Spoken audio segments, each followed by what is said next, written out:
দেশ চালানো সহজ নয়, ডক্টর মোহাম্মদ ইউনূসের অন্তর্বর্তীকালীন সরকারের দায়িত্ব নেয়ার ইস্যুতে এমন মন্তব্য করেছেন শেখ হাসিনার সন্তান ও সদ্যবিদায়ী প্রধানমন্ত্রীর সাবেক তথ্য প্রযুক্তি বিষয়ক উপদেষ্টা সজীব ওয়াজেদ জয়।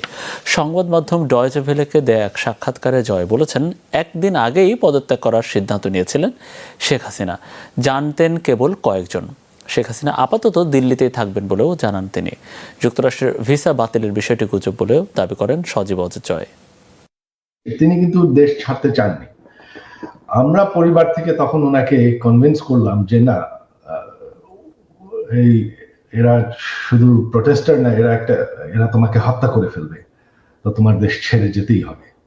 মন্ত্রীদের বাসা জ্বালিয়ে দেওয়া হয়েছে, বঙ্গবন্ধু মিউজিয়াম পর্যন্ত জ্বালিয়ে দেওয়া হয়েছে, যেখানে জাতির জনক বঙ্গবন্ধু এবং আমার পুরো পরিবারকে হত্যা করা হয়, যেটা একটা মিউজিয়াম ছিল, সেটাকে তারা পুড়িয়ে ফেলেছে। সিদ্ধান্ত হয়েছিল একদিন আগে, তিনি সিদ্ধান্ত নিয়েছিলেন।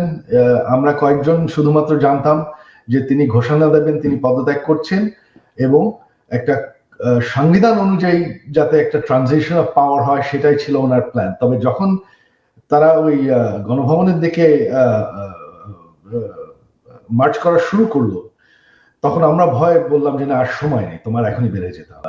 যদি নির্বাচন হয়ও, আওয়ামী লীগকে তারা নির্বাচন করতে দেবে কিনা, আওয়ামী লীগকে তারা ঠিক মতন মাঠে নামতে দেবে কিনা, এটা এখন কিছুই জানা নেই। তো এই ভয়ঙ্কর পরিস্থিতির মধ্যে আমি আমার নেতা কর্মীদের কিছু বলতে পারি না যে তারা বের হোক। বা আমাদের সুশীল সমাজ তো অনেকদিন ধরেই চাচ্ছেন যে তিনি দেশ চালানোর একটা সুযোগ পাক।